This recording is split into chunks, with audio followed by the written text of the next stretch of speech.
capítulo 6, do versículo 1 ao 7. Convido a igreja a ficar de pé mais uma vez. Em reverência à palavra do nosso Deus.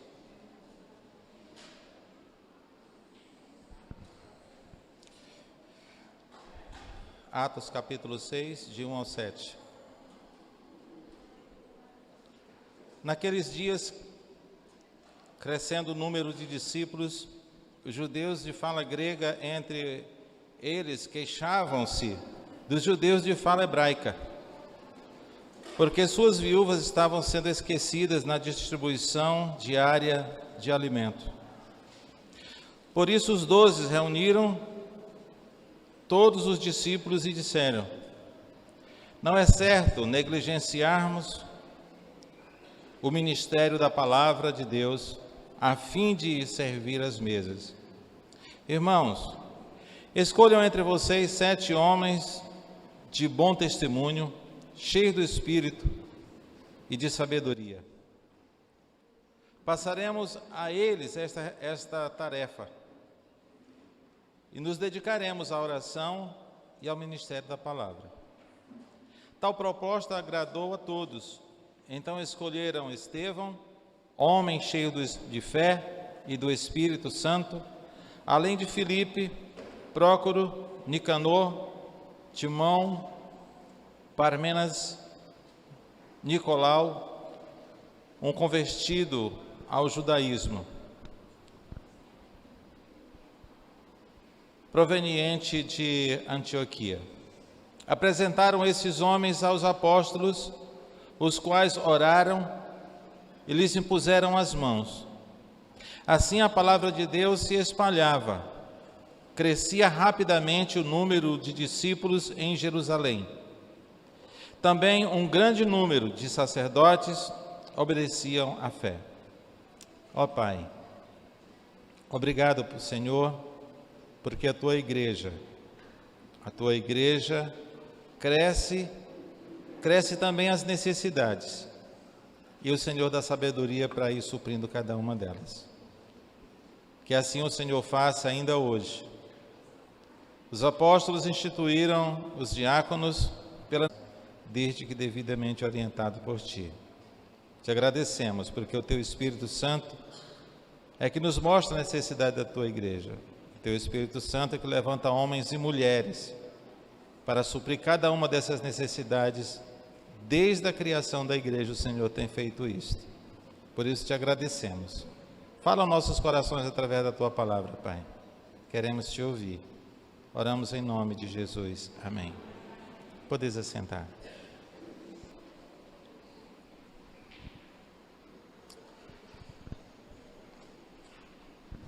Nós observamos nesses versículos aqui lidos que a igreja estava crescendo, de maneira que surgiram algumas necessidades, algumas queixas, e levaram essas queixas aos apóstolos.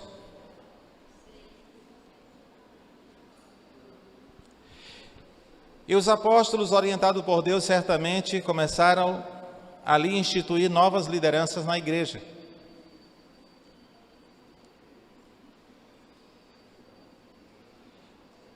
Outros oficiais da igreja, chamados diáconos, foram instituídos neste momento. E qual era a necessidade da igreja em que os diáconos foram instituídos?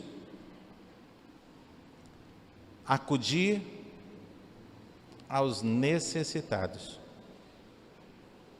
Este é a principal tarefa dos diáconos, no auxílio ao ministério pastoral, observando aqueles que estão carentes de uma visita, de um auxílio, até mesmo material, para que traga à igreja, ao conhecimento da igreja, e a igreja assim o socorra. Na verdade, os diáconos foram instituídos como uma espécie de assistente social. Procuravam acudir às pessoas necessitadas para que não houvesse padecimento entre o povo de Deus. a gente pode perceber, nós podemos perceber que havia necessidades na igreja, sempre houve, e sempre haverá. Contudo, Deus tem levantado e vai sempre levantar meios pelo qual possa ser suprido cada uma das necessidades que assim surgir. Os apóstolos, em primeiro lugar, eles reconheceram a existência de uma oportunidade de levantar líderes, de instituir líderes para lhes auxiliar no ministério, pois a igreja havia crescido bastante.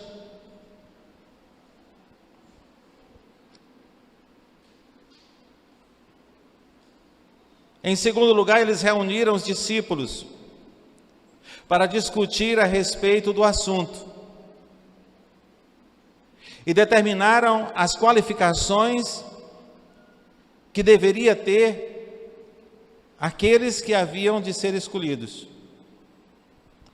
Dentre as primeiras qualificações, nós podemos perceber que deveria ser pessoas que tivessem bom testemunho na igreja e fora da igreja. Os diáconos são tão importantes quanto os bispos, também chamados de pastores ou presbíteros.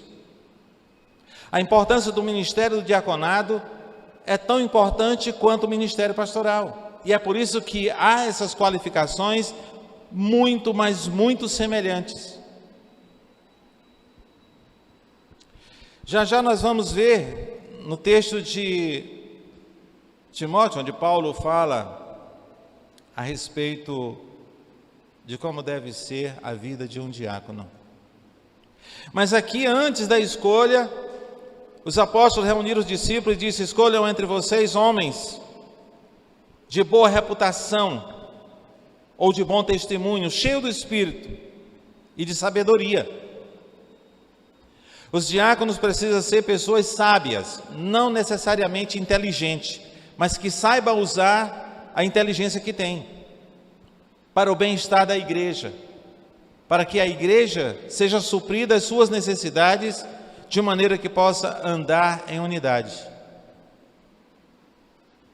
Os diáconos são promotores de comunhão. Porque aqui nós vimos que havia uma discussão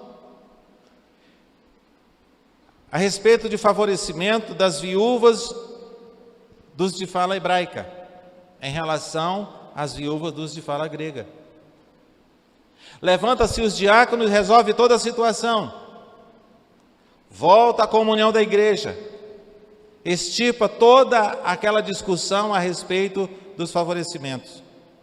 Os diáconos socorrem a todos de igual modo, sem distinção. Os diáconos não podem fazer distinção ou privilegiar pessoas. Os diáconos, eles têm que olhar para a igreja com compaixão. Aonde nós exercemos compaixão e graça, olha de forma unânime.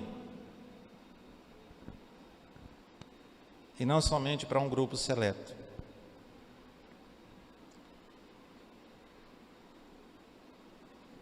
Também o diácono, além de ser de boa reputação, cheio do Espírito Santo, precisa ser pessoa cheia de fé.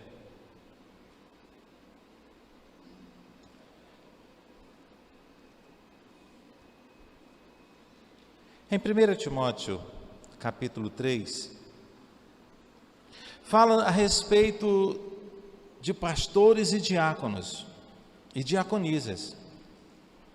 Como é que devem se comportar? Como é que deve ser a vida de um diácono? Como é que deve ser a vida de um pastor ou de um bispo? 1 Timóteo, capítulo 3.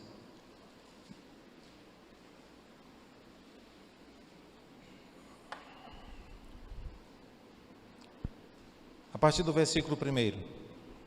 Vamos ler alguns versículos. E diz: esta afirmação é digna de confiança se alguém deseja ser bispo ou episcopado, a tradução que diz assim: deseja uma nobre função. É necessário, pois, que o bispo seja irrepreensível, marido de uma só mulher, moderado, sensato,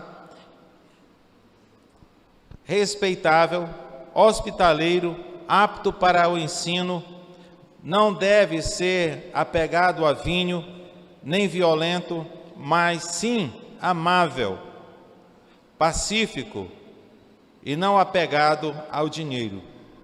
Ele deve governar bem sua própria família, tendo os filhos sujeitos a ele, com toda a dignidade. Pois se alguém não sabe governar a sua própria família, como poderá cuidar da igreja de Deus? Não pode ser recém-convertido, para que não se ensoberbeça e caia na mesma condenação em que caiu o diabo.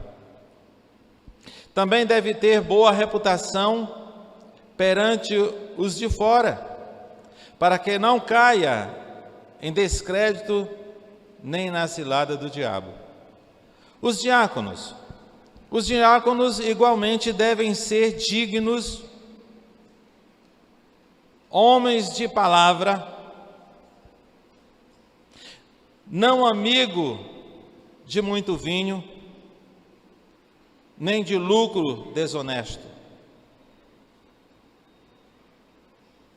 Devem apegar-se ao ministério da fé com a consciência limpa. Devem ser, primeiramente, experimentados ou experientes. Depois, se não houver nada contra eles, que atuem como diáconos. As mulheres diaconisas igualmente, sejam dignas, não caluniadoras, mas sóbrias, confiáveis em tudo. O diácono deve ser marido de uma só mulher, e governe bem os seus filhos e sua própria casa. Os que servem bem alcançam uma excelente posição e grande determinação na fé em Cristo Jesus. Então essa deve ser a vida tanto do pastor como de um diácono. Veja a importância do ministério diaconal.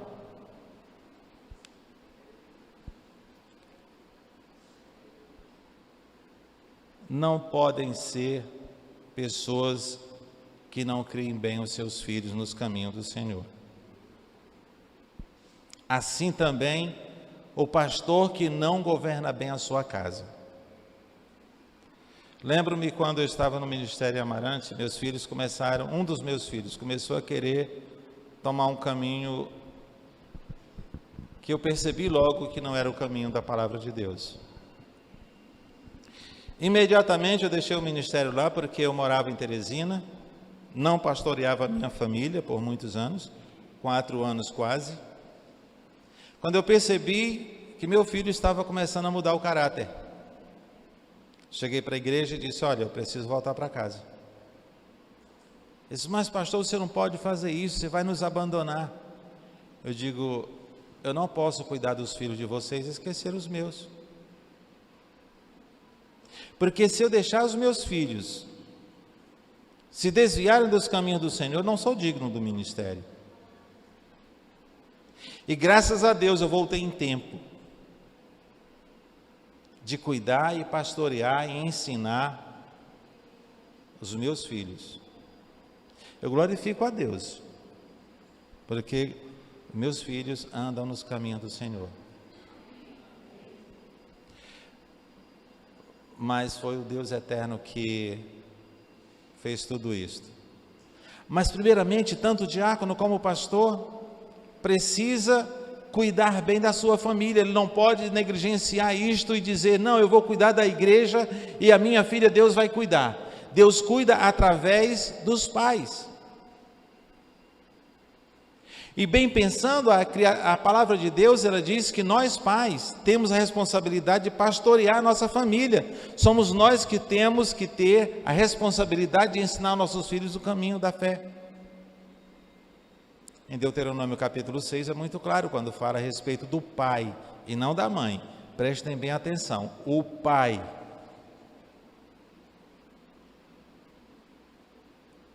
O pai é responsável para ensinar os filhos o caminho da fé. Muitas vezes nós pais estamos transferindo essa responsabilidade para as mães. E aí termina perdendo nossos filhos para o mundo.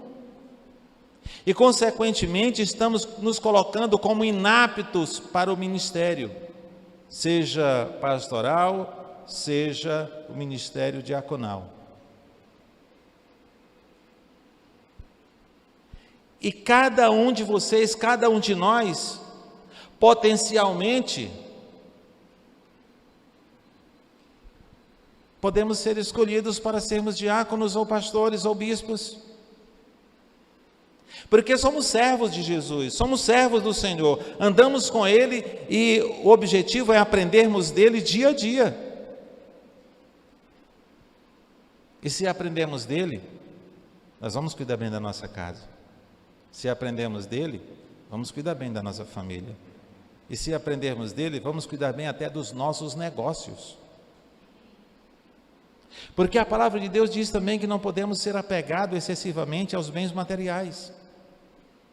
Não é que nós devemos desmerecer ou achar que não é necessário de bens materiais, mas não devemos ser apegados excessivamente, ao ponto de que o nosso Deus seja aquilo que temos, ou valorizemos mais aquilo que temos do que o Deus que nos dá. Devemos também valorizar, significa gastar com sabedoria. Que às vezes nós ganhamos e às vezes gastamos de maneira que não honra a Deus. E aí padecemos necessidades. Não sabemos administrar. A minha mãe, meu pai é aposentado. Ela foi aposentada agora há pouco tempo. Mas era meu pai sozinho. E o salário dele era um salário mínimo. Eu ficava impressionado como é que ela conseguia guardar dinheiro. Eu digo, é um milagre. Ela fazia as compras do mês e era contadinho. Aqui é da água, aqui é da luz, aqui é a ração das galinhas, aqui é a ração dos cachorros, aqui é isso, aqui é acolá. E aí pegava um dinheiro, isso aqui é o da previsão. Eu digo, da previsão. E aí no Natal ela diz assim, filho, eu preciso de um fogão novo. Eu digo, pois vamos comprar um. Eu sempre gostava de ajudar, dava sempre alguma coisa para ela, ela guardava. Ela não gosta de comprar fiado. Cartão de crédito para ela não aceita. Porque ela disse, eu estou gastando, eu estou comprando, mas eu tenho que saber que eu vou pagar. E às vezes quem tem cartão de crédito, compra, enquanto tem limite, e aí o nome vai para o Serasa. Porque não consegue pagar. E eu fui para o centro de Teresina com ela, vamos comprar o fogão então, mãezinha. E ela, fomos na Liliane, fomos em outras lojas, na Pintos Magazine, e uma coisa que ela sabe é pechinchar. Ela diz, filho, meu dinheiro é consagrado a Deus, então eu tenho que usar com sabedoria. Eu digo, claro, mãe, você tem toda a razão. Eu tenho que valorizar o que Deus me dá. Eu digo, maravilha. Cada dia eu aprendo com minha mãe. E ela chegou lá e ela dizendo que eu quero comprar à vista. Eu digo, e ela tem dinheiro? E eu levei um pouco para ajudar. E ela conversando com o gerente, não, eu quero conversar com o gerente, porque eu sei que tem o desconto do vendedor, mas eu quero do gerente. E sempre levava para o gerente. E teve um que ela se agradou. Ela disse: esse aqui é o meu desconto, mas eu vou lhe dar um pouco mais acima daquilo que é o meu, que é o seu choro. Eu digo: o seu choro eu vou dar um pouquinho mais. Ela disse: pois me dê o meu choro. E aí diz assim: esse aqui cabe no seu bolso? Ela disse: vamos ver o fogão. E eu pensava que era um de 4 bocas. Ela disse: não, eu quero um de 6. E com acendimento automático. Eu digo: vai ser pesado. Quando chegamos lá, R$ 1.400. Eu digo: aí, mãezinha, esse daqui é o meu fogão, eu quero levar. Dá para levar agora? E ela tinha R$ 1.400 à vista. Eu digo: como é que a pessoa ganha um salário mínimo e compra à vista um fogão? E ela ainda ajuda uma casa de recuperação que é em frente à chácara dela. Ela tem a chácarazinha dela, perto de Demerval Lobão. E ela ainda compra cada vez, todo mês, quando ela vai fazer a compra do mês, ela diz assim: filho, bota mais 5 quilos de arroz, mais um de feijão para me ajudar lá na casa de recuperação. Ela ainda consegue ajudar pessoas. E agora que ela foi aposentada, agora é 2 salários. Ela diz: filho, agora eu sou abençoada 2 vezes. E de vez em quando ela ajuda pessoas ainda. Ela diz: sabe por que isto? Ela diz: porque eu cuido daquilo que Deus me deu com carinho. Eu não vou jogar fora assim à toa. E ela tem me ensinado cada dia. Então a gente precisa, nós que somos líderes, precisamos ter o nosso nome limpinho. Precisamos ter de fora a boa reputação. Certa vez eu fui comprar um sapato no interior, lá em Amarante. Fui comprar esse sapato e aí eu cheguei na loja, me agradei do sapato. Eu digo: eu quero comprar esse sapato. Eu vi ali na placa ali que é a prazo, né, no carnê. Ela disse: sim, pastor, faz no carnê. E ela começou a ficar constrangida. E eu digo assim: eu posso comprar no carnê? Ela disse: pastor, eu sinto muito, mas a loja aqui não vende para pastor no carnê. E ela começou a me contar a história, que alguns pastores deviam lá há muitos anos e nunca pagaram. E o dono proibiu vender para crentes no carnê. Pode vender no cartão de crédito, mas no carnê para crente não. Infelizmente, há muitas pessoas que têm pavor de vender para crente. Então precisamos honrar o nosso Deus, precisamos honrar aquele que nos chamou das trevas para a sua maravilhosa luz. Precisamos ser honestos com Deus e também com as pessoas. Às vezes não conseguimos entregar o nosso dízimo porque nos endividamos tanto que não conseguimos pagar as contas que nós fizemos, e assim a gente termina sendo infiel com Deus. E com isso a igreja padece. Porque nós não recebemos nada do governo, nós não recebemos nada de fora. A igreja é sustentada com nossos dízimos e as nossas ofertas. E é por isso que nós, que almejamos servir cada dia melhor ao Senhor, não só os diáconos, não só os pastores, mas cada crente, ter boa reputação de fora, para que a gente possa levar a palavra de Deus até sem palavra alguma, só com a nossa atitude. Quero encerrar parabenizando nossos diáconos, que são homens e mulheres valorosos na nossa igreja. São homens e mulheres de oração. São homens e mulheres que, até onde eu conheço, têm boa reputação. São homens e mulheres de fé. E eu quero agradecer a Deus. Agradeço a vida de vocês, cada dia, porque são bênção nessa igreja e na vida do seu pastor. Vamos orar? Querido Deus, obrigado por esse momento que nos reunimos na Tua presença, tendo a certeza que o Senhor está conosco. Obrigado. Obrigado pela feira missionária de ontem. Obrigado por cada um, ó Deus, que a tua igreja se envolveu. Obrigado por tudo que aconteceu ontem, pelo envolvimento de cada um, pela festa ter sido uma bênção. Apesar de todo o cansaço de cada um, o Senhor nos surpreendeu. Foi além daquilo que imaginávamos. Obrigado pela comunhão da tua igreja, que está cada dia crescendo, e que o Senhor continue operando, para que seja cada dia mais ainda visível a unidade da tua igreja. Nós te louvamos, Senhor, pelo que o Senhor tem feito, por tudo que o Senhor tem realizado na tua igreja, e continua operando, segundo a tua boa vontade. Pois oramos no doce nome de Jesus. Amém.